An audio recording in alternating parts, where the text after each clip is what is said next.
Assalamualaikum warahmatullahi wabarakatuh. Pada kesempatan ini kita akan membahas mengenai bakteri. Ayo perhatikan penjelasan berikut ini. Bakteri adalah mikroorganisme prokariotik bersel tunggal. Mereka dapat ditemukan di mana-mana di planet ini. Nenek moyang bakteri modern muncul di bumi sekitar 3,5 miliar tahun lalu. Sitoplasma membentuk massa utama sel bakteri. Sitoplasma ini berisi materi genetik, yaitu DNA berbentuk cincin. Tidak seperti pada eukariotik, protein tidak melekat pada DNA pada prokariotik. Sitoplasma tertutup dalam membran sel.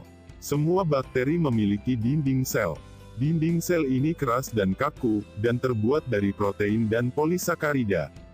Dinding sel ini memberi sel dukungan dan perlindungan struktural.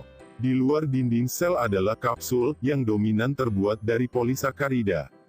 Kapsul ini melindungi sel dan bertanggung jawab atas penyakit yang disebabkan oleh beberapa bakteri pada organisme inangnya.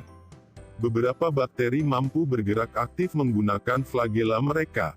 Bakteri memiliki kemampuan luar biasa untuk beradaptasi dan bereproduksi, dan inilah mengapa mereka tersebar luas. Mereka mampu melakukan reproduksi seksual dan aseksual.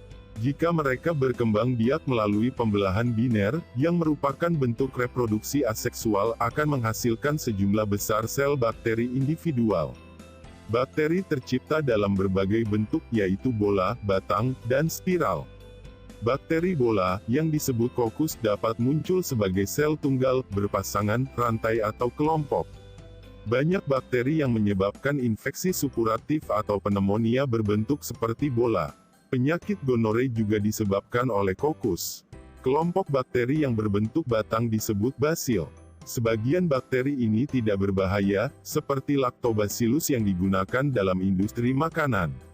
Namun banyak basil yang menyebabkan penyakit, seperti patogen dari penyakit pest TBC, salmonellosis, dan tetanus. Escherichia coli, yang umumnya ditemukan dalam sistem usus manusia, juga merupakan basil. Sifilis, penyakit Lyme, dan leptospirosis disebabkan oleh bakteri berbentuk spiral.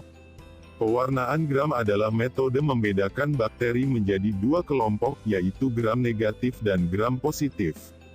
Dasar diferensiasi adalah bahwa pewarnaan menghasilkan hasil yang berbeda di dinding sel dari berbagai jenis bakteri karena strukturnya yang berbeda. Kedua jenis bakteri tersebut bereaksi terhadap antibiotik secara berbeda, jadi mengobati infeksi bakteri yang berbeda memerlukan antibiotik yang berbeda pula. Demikianlah sedikit penjelasan mengenai bakteri, semoga bermanfaat.